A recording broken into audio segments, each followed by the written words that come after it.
or faith leaders or community leaders for speaking in one unified voice against the scapegoating of a community that has thrived in Minnesota and whom most have chosen to call this state home. I think I want to speak to a few things. One, I want to speak to what Trump has tweeted and what it means for those of us who call this incredible state home. Because facts matter and facts are important. It is unfortunate that we are led by a president who does not understand the laws of this land. When the president tweets as if he has the authority to terminate temporary protected status for Somalis in Minnesota, even little kids in 8th grade know that that is not an authority that the president has and can wield.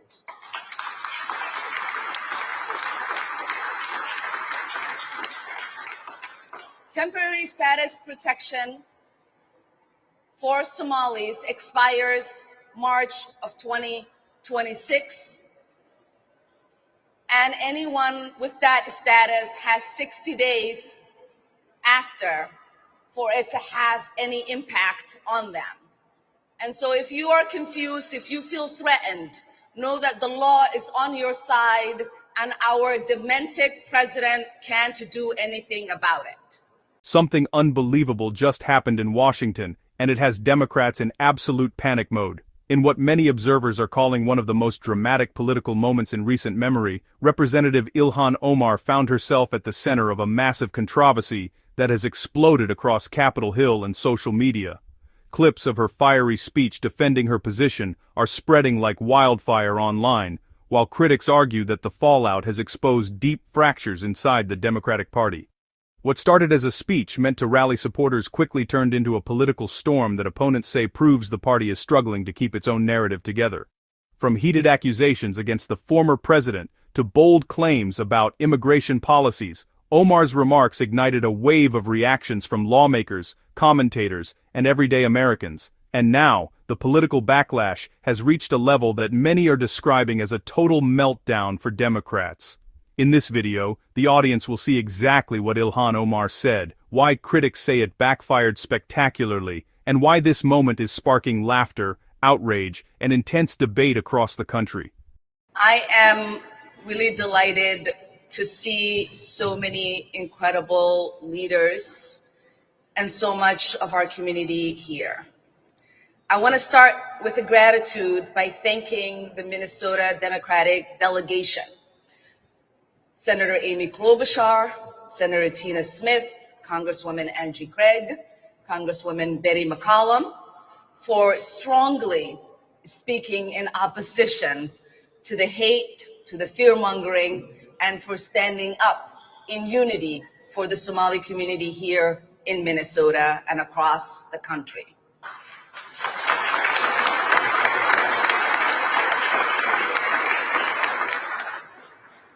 I also want to thank Governor Tim Walz, Lieutenant Governor Patty Flanagan, Attorney General Keith Ellison, for reminding folks why Minnesota is a great state, because we all stay united and uplift one another. And I want to thank the incredible leaders who are behind me, whether they are elected officials or faith leaders or community leaders, for speaking in one unified voice against the scapegoating of a community that has thrived in Minnesota and whom most have chosen to call this state home. I think I want to speak to a few things. One, I want to speak to what Trump has tweeted and what it means for those of us who call this incredible state home. because facts matter and facts are important.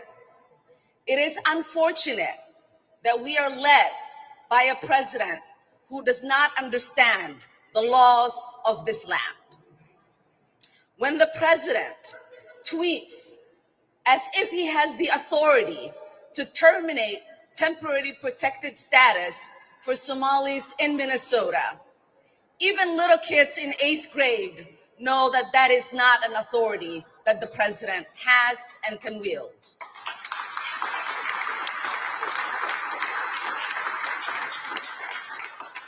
Temporary status protection for Somalis expires March of 2026, and anyone with that status has 60 days after for it to have any impact on them. And so if you are confused, if you feel threatened, know that the law is on your side and our demented president can't do anything about it.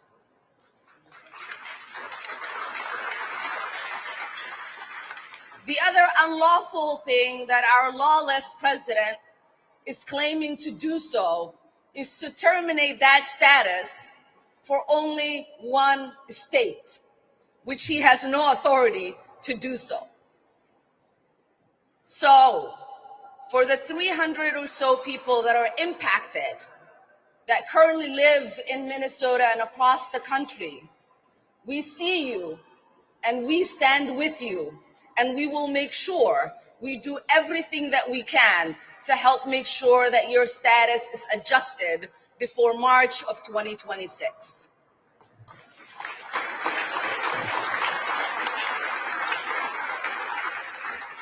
Because you know and I know that there is nothing temporary about people's lives here in the United States.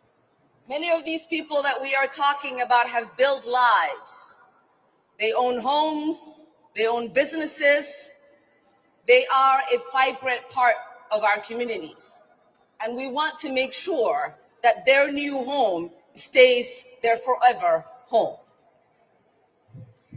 The second thing I want to speak to is that in this country, we do not blame the lawlessness of an individual on a whole community.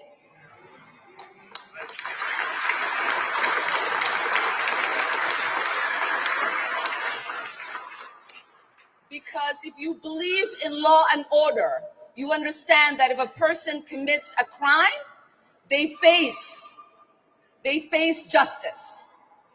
And that you don't put that crime on a whole community. What we also know is that there is not a single evidence that the president or his cronies have put forth that there are any single resource from taxpayers in Minnesota that has gone to aid and abet terrorism. That language is dangerous. That language puts the lives of Somalis, not only in Minnesota, but across the country, in danger. And if the president believed that, and he had evidence, he would take people to court. So we are sick and tired of the president waking up one day and deciding to put forth falsehoods and demonize whole communities, while the ignorant people that support him then take the lies that he's spreading and use it as a fact. We've seen it during the campaign where he said Asians were eating cats and dogs. We've seen his vice president repeat those lies. We've seen the media run it as a headline as if it was a fact. That is shameful. That is shameful. That is ignorant. It makes us look like a stupid nation that does not believe in truth but traffics in lies. It makes the world mock us, and we are better than that. We are better than that as Americans.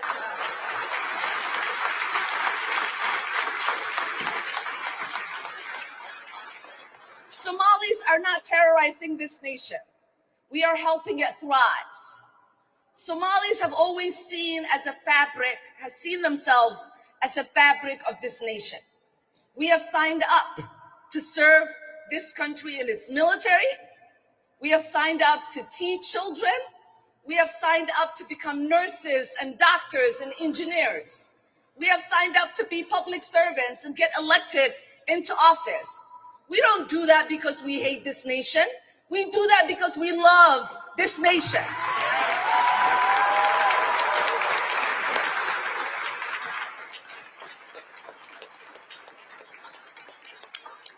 We do that because we have deep gratitude to the Americans who have given us the opportunity to find a new home, to settle in that new home, to find new joys in that new home, to start families in that new home, and to call that new home our own.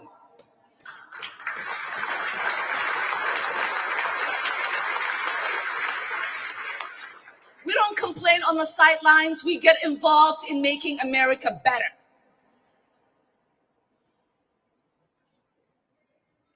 And finally, before I get off this stage, I just want to take a moment, because I always jokingly say that Minnesota doesn't just welcome refugees, but it sent one to Congress.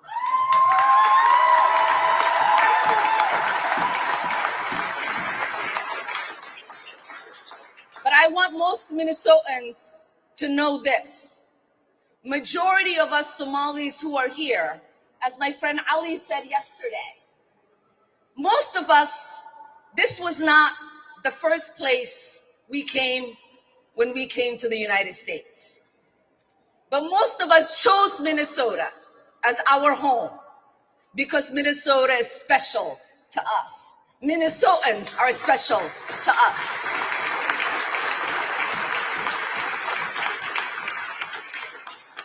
When we moved from Arlington, Virginia, and came here nearly 30 years ago, none of us decided to move to another state.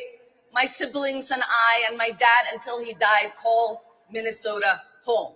Because, like I said, Minnesota is special. And I know almost every single elected Somali Minnesotan did not start out in Minnesota, but chose to come here, stay here, start families here, and ultimately serve the people who welcomed them into this beautiful state.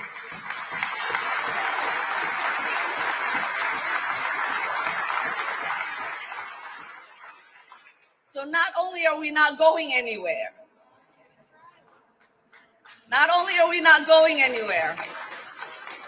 we are not going to allow anybody to make us feel less Minnesotan or less American.